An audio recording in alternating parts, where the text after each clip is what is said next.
So in the past, with things like active transport and the signal transduction pathway, we have looked at ATP playing a role in those processes, but we haven't really looked at how ATP actually does work. That's what we're going to talk about in this section. So by the end of section 8.3, you are going to be able to explain how ATP actually performs cellular work. And there are three main types of work in the cell that ATP is able to do: chemical work, transport work, and mechanical work. And any of these types of work, usually what happens is something that is an exergonic process is used to drive an endergonic process. So if the cell needs energy to do something like this, which would be endergonic, it's going to use ATP, a process with ATP that's exergonic, to do that. So we'll take a look at how ATP actually performs those three types of work. Before we do that, though, we have to look at what ATP structure actually is. ATP stands for adenosine triphosphate, and the adenosine part is a sugar attached to adenine, the nitrogenous base that you've seen in DNA, and that is attached to three phosphate groups. The phosphate groups are the most important part of the ATP molecule because this is where, quote unquote, the energy is held. So we have three phosphate groups here. The bonds between those phosphate groups are what we kind of say holds the energy. And energy is released when one of those phosphate groups is removed. In other words, it is hydrolyzed. So the bond that holds this phosphate group to this phosphate group is broken through the process of hydrolysis. And the energy comes from not necessarily that those bonds hold on to this mythical energy. When we talk about free energy, that's kind of where the concept comes in.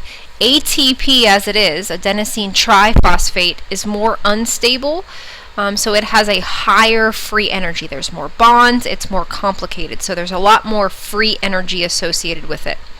When one of those phosphate groups is removed, it takes it to a lower state of free energy because there's less molecule or less atoms, less bonds there, so there's lower free energy. And physically, how ATP does this is, like we said, we have the hydrolysis process, so water is added in, and that breaks the bond between these two phosphate groups. So this phosphate comes off, and we say energy is released. The ATP then is turned into ADP, which stands for diphosphate because it's now missing one of its phosphate groups. This phosphate is going to be important because we're going to see that it actually does kind of sort of the work as to what's going on in the cell. So this process of the hydrolysis of ATP is exergonic because energy is coming out of this reaction. We're releasing energy. That can be used and coupled with work that needs to be done in the cell. And a little bit ago we looked at the three different types of cellular work: mechanical, transport, and chemical work. That hydrolysis, that exergonic reaction, is used to run those three different processes. And what we're going to take a look at is how that actually is done. So let's look firstly at chemical work. What this process is showing you is that two molecules, glutamic acid and ammonia, are going to be put together to make an amino acid called glutamine. If this would happen by itself without the help of ATP or any other process, this would be an endergonic reaction, meaning we have a positive delta G and energy needs to be added to this process. But when we use ATP, ATP is hydrolyzed, so one of the phosphate groups is removed, taking off a phosphate, giving it to glutamic acid. And this makes this molecule unstable. This is not a very nice molecule. It's very, very reactive. So when it comes in contact with ammonia, the ammonia is going to displace the phosphate group, and now these two things are joined together. So by adding the phosphate group, it allows this reaction to proceed more easily, if you want to say that. And of course, this whole process isn't magic. It's done by enzymes, so just keep that in mind as well. So we coupled an endergonic reaction, something that needs energy, with something that releases energy. So if we look at our overall change in G, we see that by itself it would be an endergonic reaction. It needs energy added in.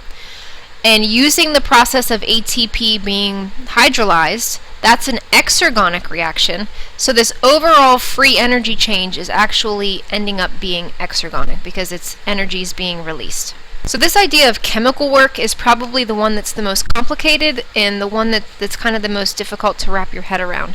But the concept for this one is going to be the same that we're going to see in the transport and mechanical examples as well. What happened in this reaction? ATP donated a phosphate. That's about it. And that process of phosphorylation, anytime ATP gives a phosphate group to something else, is what we say ATP is giving energy to that process. So that's kind of where we need to focus, is that phosphate group was added. That makes either the reaction more reactive or unstable molecule, so they will react. These next two are a little bit more easy to understand. The top part of this is our example of transport work that would be going on in the cell, and this bottom section is showing you mechanical work. So let's look at transport work first. We've already talked about the sodium-potassium pump and how it pumps sodium ions out and potassium ions in. And notice what's happening to the membrane protein. It's becoming phosphorylated. So the ATP is donating one of its phosphate groups to the protein, and that phosphorylation causes a change in shape of that protein, which quote-unquote gives the protein energy. Again, it's not some magic energy transfer that's going on. The only thing that's really going on is that the phosphate group is added to the protein. In this case, it makes the protein change shape. Looking at the bottom example, what you're looking at is a motor protein that is used to kind of move things around the cell. And these motor proteins will attach to the cytoskeleton, and for lack of a better term, they kind of walk along the cytoskeleton, moving substances around the cell. In this case, we're looking at a vesicle. But same concept is going on here. ATP donates a phosphate to the motor protein. That causes the motor protein to change shape and move along the cytoskeleton. So both of these processes, ATP is donating a phosphate group, causing a shape change to a protein. That shape change is what we say energy is. Okay? Now back here with chemical work, the phosphate group was given to the glutamic acid. We don't see a shape change, but we do see that that glutamic acid becomes more reactive. That's how the cell gives energy to this particular reaction. Now, as you can imagine, ATP is going to be needed all over the cell in lots of mass quantities. The good thing is that when the cell is quote-unquote making ATP, it's not making it from scratch. Instead, it's regenerating it. So any ADP that's floating around, the adenosine diphosphate that's missing a phosphate, the cell can add a phosphate group to that ADP to regenerate ATP. So it's kind of like a renewable resource in the cell. It's something that is recycled and renewed and regenerated over and over again. And we will see that this is usually done in the process of cellular respiration. So cellular respiration is able to take phosphate groups and regenerate ATP. So that's kind of what this graphic is showing you.